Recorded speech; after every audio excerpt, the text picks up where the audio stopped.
Hello বন্ধুরা, সবাই কেমন আছো? আমার নাম সোনালি।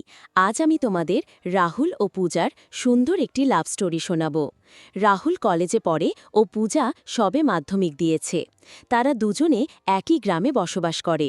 পূজা মাধ্যমিক দেবার পর আর্টস না সায়েন্স নিয়ে পড়বে খুব চিন্তায় ছিল। পূজার এক বান্ধবী পূজাকে বলে, চল রাহুলদাকে জিজ্ঞেস করি, রাহুলদা তো সায়েন্সে পড়েছে, সায়েন্স কতটা জটিল জানা যাক। এইসব বিষয় নিয়ে কথা বলতে বলতে পূজা ও রাহুলের মধ্যে একটা ঘনিষ্ঠ সম্পর্ক তৈরি হয়। তারা একে অপরকে আস্তে আস্তে ভালোবাসতে শুরু করে। রাহুল ছিল ব্রাহ্মণ পরিবারের ছেলে ও পূজা ছিল নিম্ন কাস্টের মেয়ে।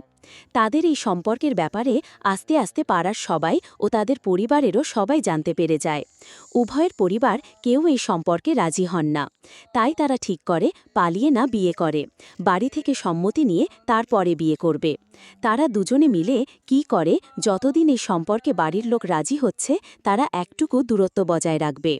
এদিকে পূজা রাহুলের কথা মতো সায়েন্সে ভর্তি হয় এবং স্কুল যাওয়া শুরু করে। স্কুলে পূজার সাথে বিক্রম নামে একটি ছেলের বন্ধুত্ব হয়। বিক্রমের প্রথম থেকেই পূজাকে খুব ভালো লাগত। বিক্রম সব বিষয়ে পূজাকে হেল্প করতে লাগে। এদিকে পূজা ও রাহুলের সম্পর্কটাও পারিবারিক চাপে আস্তে আস্তে চাপা পড়তে থাকে। রাহুল ও পূজার দেখা করা ও ফোনে কথা বলাটাও আস্তে আস্তে কমতে থাকে। একদিন স্কুলে টিফিনের সময় বিক্রম পূজাকে বলল, চল পূজা, আজ ফুচকা খাবো, আজ তোকে একটা কিছু আমার বলার আছে। পূজা বলল, হ্যাঁ বল না, কি বলবি এখানেই বল আমাকে। বিক্রম বলল, না এখানে নয়, চল না ফুচকা খেতে খেতে বলবো। তারা দুজনেই ফুচকা খেতে গেল। বিক্রম পূজাকে বলল, পূজা, আমার না প্রথম দিন থেকেই তোকে খুব ভালো লাগে।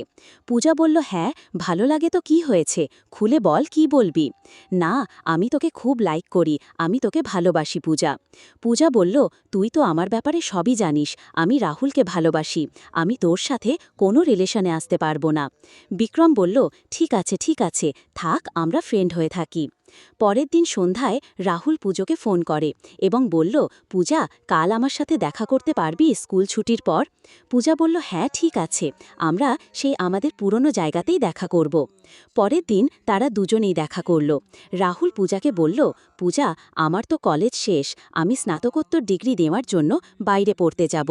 বাইরে চলে গেলে আমাদের মধ্যে আর এভাবে সম্পর্ক রাখা যাবে না, তাই আমি ঠিক করেছি যে আমরা দুজনেই দুজন থেকে সরে যাব।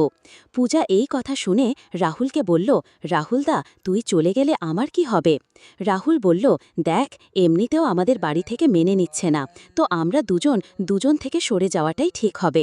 এই বলে রাহুল সেখান থেকে চলে গেল। তো বন্ধুরা, স্টোরিটি আপনাদের কেমন লাগলো? এরকম আরও ভালো ভালো স্টোরি শোনার জন্য অবশ্যই চ্যানেলটি সাবস্ক্রাইব করবেন। হ্যাঁ, আর এই স্টোরিটি যদি ভালো লেগে থাকে অবশ্যই একটি লাইক করবেন।